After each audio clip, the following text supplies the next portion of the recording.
Hello बच्चों, जैसा कि इसके पिछले वाला वीडियो में मैंने आपको बताया त्रिकोणमिति का टाइप 3 या 4 होता है। अब नेक्स्ट टाइप बताने वाले हैं। ये तो 2 नंबर का सिद्ध करने वाला आता ही आता है, ठीक है ना। 2 नंबर में आता ही आता है। इस प्रश्न को आप कैसे हल कर सकते हैं, देखिए। कह रहा है यदि कोण ए तथा कोण बी दो ऐसे न्यून कोण हैं जिनके लिए cos A बराबर cos B है, तो सिद्ध करना है कि कोण A तथा कोण B आपस में बराबर है। तो इसके लिए सबसे पहले आपको क्या करना होगा, 2 त्रिभुज मान लेना होगा, ठीक है। क्योंकि 2 कोण है, ठीक है, 2 कोण है तो 2 त्रिभुज मान लेना होगा। एक न्यून कोण बोला है तो यहाँ पे समकोण त्रिभुज माना। ये इसका यहाँ रख देते हैं A। एक और त्रिभुज लेना पड़ेगा आपको, 2 त्रिभुज लेना होगा, ठीक है। और 2 त्रिभुज में ये भी न्यून कोण है, यहाँ पे 90 कोण समकोण है। तो इन न्यून कोण को हमने लिया A और इस न्यून कोण को हमने लिया B। बाकी पे यहाँ पे आप ले सकते हैं PQ, यहाँ ले सकते हैं MN, ठीक है, कुछ भी ले सकते हैं, लेकिन इसके अलावा हट के लेना है, ठीक है। तो माना हमने लिखे पड़ेगा, सिद्ध करना है तो मानना पड़ेगा। माना त्रिभुज PQA तथा, है ना, तथा त्रिभुज MNB दो समकोण PQA तथा MNB दो समकोण त्रिभुज है, 2 समकोण त्रिभुज है, ठीक है। 2 समकोण त्रिभुज है जिनमें हमने कोण Q बराबर 90 माना और कोण N बराबर भी हमने 90 माना है, 90 डिग्री, ठीक है। कोण Q बराबर कोण N के है और कोण N बराबर 90 डिग्री है, ठीक है ना। तथा कौन सी दिए हैं छोटे, cos A बराबर cos B, ये आपको दे दिया है, ठीक है। हमको कह रहा है सिद्ध करें, तो सिद्ध करना है, हटेगा नहीं यार, सिद्ध करना है क्या, एंगल A बराबर एंगल B, ठीक है। इसमें हटेगा नहीं, खैर कोशिश करते हैं हटाने की, प्रमाण कर रहे हैं, ठीक है। हमको क्या दिया है कि cos A बराबर cos B, इतना दे रखा है। ये हमको दिया हुआ था, हमने माना कुछ नहीं है, ये दे दिया था हमको प्रश्न में ही। जब प्रश्न में दिया था तो हम क्या चलेंगे, cos A बराबर हमने पढ़ा है, cos A यानी cos थीटा बराबर होता है आधार बटा कर्ण। तो A के लिए हमने क्या कहा था, 90 के सामने वाला होता है कर्ण। इस एंगल की बात कर रहा है, A की बात कर रहा है, तो A के जस्ट सामने वाला होता है लंब आ गया आपका कुछ PQ। आधार बटा कर्ण होता है ना, तो लंब हो गया, आधार से मतलब है हमको, आधार हो गया QA। तो QA बटा में कर्ण हो गया आपका क्या, PA, कर्ण हो गया PA, ठीक है, बराबर इसकी बात कर रहे हैं cos B के अनुसार ये तो सामने वाला लंब हो जाएगा, नीचे वाला आधार होगा NB, आधार हो जाएगा NB, अब बटा में कर्ण, तो जाहिर सी बात है 90 के सामने वाला कर्ण होता है, तो MB हो जाएगा क्या, ठीक है, MB हो जाएगा आपका कर्ण। इसको तीसरी गुना कर सकते हैं, तो ये गुना इससे होगा और ये गुना इससे होगा, ठीक है। थोड़ा समझना है बढ़िया से। इसके साथ इसको गुना करेंगे, इसको साथ इसको गुना करेंगे, यानी QA के साथ गुना करेंगे MB को और PA के साथ गुना करेंगे NB को। तो गुना करेंगे तो ये दोनों गुना हो जाएगा। तो कैसे लिखा जाए, देखिए पहले इधर लिखना नहीं, आपको समझना है। QA गुने MB हो जाएगा और बराबर में PA गुने क्या हो जाएगा, NB हो जाएगा, ठीक है। इस NB को हम इधर ले आते हैं तो गुना में भागम आ जाएगा, और ये गुना में है उन्हें भागम चला जाएगा, ये ने गुना में है उन्हें भागम चल जाएगा, यानी PA के बटा में हो जाएगा कुछ MB, है ना, बटा नीचे आएगा। तो हम इसको डायरेक्ट लिख सकते हैं इसको हम डायरेक्ट लिख सकते हैं क्या क्यू ए, थोड़ा सा शॉर्ट पे ध्यान देना है ना, तो फिर आपसे पॉसिबल नहीं है फिर सारा मैथ बनाना। ई एन बी यहाँ चलाएगा क्योंकि तिरछा से गुना हुआ था, क्यू ए गुने एम बी और पी ए गुने एन बी, पी ए गुने एन बी, ये चला है यहाँ पे। तो हम क्या कर रहे हैं, इसको इधर लेके आ रहे हैं बटा में, इसको यहीं छोड़ रहे हैं, इसको यहीं छोड़ दे रहे हैं, इसको लेके आ रहे हैं। तो क्यू ए बटा क्या हो जाएगा एन बी, यस है नो, अब बराबर ये जो एन बी है वहाँ पे चल जाएगा कुछ पी ए, तो पी ए और बटा में क्या एम बी रहेगा, एम बी, ठीक है। और इतना बराबर हम क्या मान लेंगे के, ठीक है, हमने इतना बराबर के मान लिया। जब इतना बराबर के मान लिया यानी इसका बराबर ये है, इसका बराबर ये है, तो मैंने इसका बराबर ये भी हो सकता है। तो क्यू ए बटे एन बी बराबर के, ये भागा में है, गुना कुछ में जाएगा गुना में, तो क्यू ए बराबर के गुने एन बी हो जाएगा, ठीक है।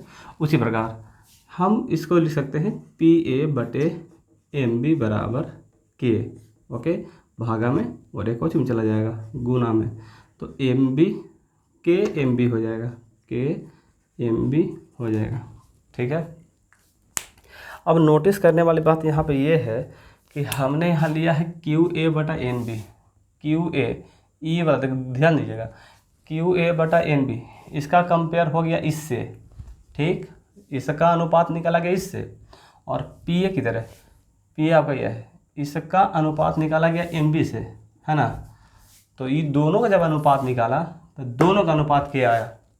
अगर इसका मैं अनुपात निकाल ले, इसका अगर इसका भी अनुपात के ही आएगा तो इसका मतलब ये दोनों त्रिभुज समरूप हो जाएगा, ठीक है। तो इतना बटा इतना करने की कोशिश करते हैं, ठीक है। करें कैसे, आपको तो बिना लिख मिटाना उपाय नहीं है, आप या तो स्क्रीनशॉट लो या फिर इसको नोट करो, ठीक है। आप इसको पॉज करके आप इसको लिख सकते हैं, ठीक है। हम इसको मिटा देते हैं, जगह नहीं है, छोटा बोर्ड है, ठीक, और मिटा दिए, फोटो ये मिटा दिए। चलिए फ़ोटो को थोड़ा साइड में बना देते हैं, ठीक है, ध्यान दीजिएगा थोड़ा सा, हटेगा नहीं ना, फिर बनता ही नहीं है। चलिए मिटता भी नहीं है बढ़िया से। देखिए हम फ़ोटो कैसे बना दे रहे हैं। हमारा फ़ोटो में क्या क्या था, दो समकोण त्रिभुज था, और यहाँ था बी, यहाँ था ए, यहाँ क्या था, यहाँ था एन बी, आपका क्या है कर्ण है, यानी यहाँ एम था, यहाँ एम होगा, यहाँ पी होगा, यहाँ क्यू होगा, है ना, यही था ना शायद, यही था शायद, हाँ यही था, ठीक है। हमने क्या बताया था कि इसका कंपेयर क्यू ए बटा एन बी, क्यू ए बटा एन बी, क्यू ए बटा एन बी, यहाँ एन था, ई एम है, ई एम है, ठीक है।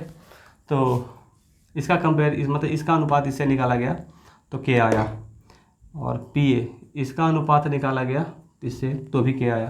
तो अगर मैंने कहा कि अगर इसका अनुपात अगर इससे हम निकालें और इसका के आया तो मतलब दोनों त्रिभुज क्या हो जाएगा, समरूप हो जाएगा। आगे पढ़ाएंगे त्रिभुज वाला में समरूप, ठीक है, समरूपता। तो हम निकाल रहे हैं कुछ पी क्यू बटे एम एन, पी क्यू बटे एम एन, पी क्यू बटे एम एन निकाल रहे हैं। तो आप जानते हैं इस कोण के अनुसार ये लंब है, इस कोण के अनुसार ये लंब है, और 90 के सामने वाला कर्ण होता है, नीचे वाला आधार होता है।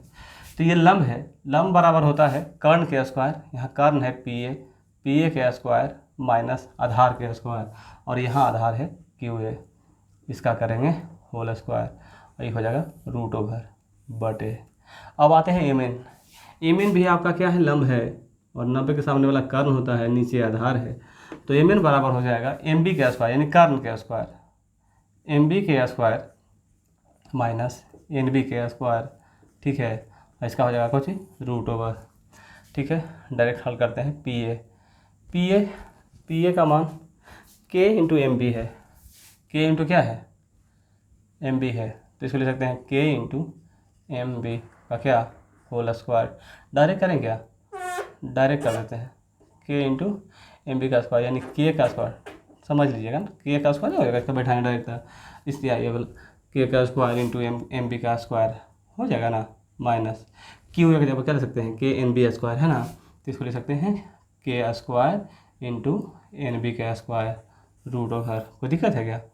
डायरेक्ट कर लेते हैं, बैठाना तो ही है वही बात, फिर लेट होगा ना सर, समय का बचत नहीं हो पाएगा। फिर एम बी का स्क्वायर नीचे रह देते हैं, जे से रह देते हैं एम बी का स्क्वायर और बटे एन बी का स्क्वायर। आप इसमें गौर करके देखोगे तो के स्क्वायर इसमें भी है और के स्क्वायर इसमें भी है, तो वो के स्क्वायर को मैं कॉमन ले लेगा, तो क्या प्राप्त होने वाला है, एम बी का square minus N B square, और बटा में क्या, एम बी का स्क्वायर माइनस एन बी का स्क्वायर। इसका भी रूट था, ठीक है, इसका भी रूट ओवर था, ठीक। के का स्क्वायर करेंगे, यहाँ पे लॉजिक ध्यान से, तो बहुत सारा है। के का स्क्वायर यानी के दो गो है, दो वर्गमूल में जोड़ा लगता है, तो जोड़ा निकल के देखो बाहर आ गया, बच जाएगा रूट में M square minus N square. लिख दें क्या? लिखेंगे तो लेट होगा ना, फिर टाइम बचा बेकार लॉस हो जाएगा, हमको टाइम में तो बचाना है। बटा में क्या, एम बी का स्क्वायर माइनस किसका स्क्वायर, एन बी का स्क्वायर। ये कट गया, क्या बचा, ये नहीं लिखना था, डायरेक्ट आप कर सकते थे। तो पी क्यू बटे एम एन का मान भी कितना आया, अतः हम कह सकते हैं कि क्या क्यू ए बटा एन बी जो है वो बराबर है पी ए बटा एम बी के, और पी ए बटा एम बी जो है किसके बराबर है, पी क्यू बटा एम एन के। कैसे? क्योंकि सभी का अनुपात के आया था, ठीक है। इधर तो मिटा सकते हैं, है ना। अब हो गया, बन गया है, लास्ट है, कंप्लीट हो गया आपका मैथ, 2 नंबर का है। चलिए, तो ये तीनों जब बराबर हो गया तो हम कह सकते हैं, इसीलिए त्रिभुज पी क्यू ए समरूप हो जाएगा त्रिभुज एम एन बी से। कैसे होगा? क्योंकि ये भी साइड है, ये भी साइड भुजा है, ये वाला भुजा इसके था बराबर समान था, अनुपात इसके अनुपात के समान था, ये वाला इसके समान था, ये वाला इसके समान था, यानी साइड साइड साइड समरूपता के कारण ये दोनों समरूप हो गया। और जब समरूप होता है तो सभी कोण बराबर होते हैं, अतः एंगल ए जो होगा एंगल बी के बराबर हो जाएगा। इसके साथ साथ एंगल अगर पी की बात करें एन से तो वो भी बराबर हो जाएगा, ठीक है। आप इसको नोट कर सकते हैं, ठीक है। बाकी आपका नेक्स्ट वीडियो में अगला भी है क्वेश्चन बताया जाएगा। Thank you.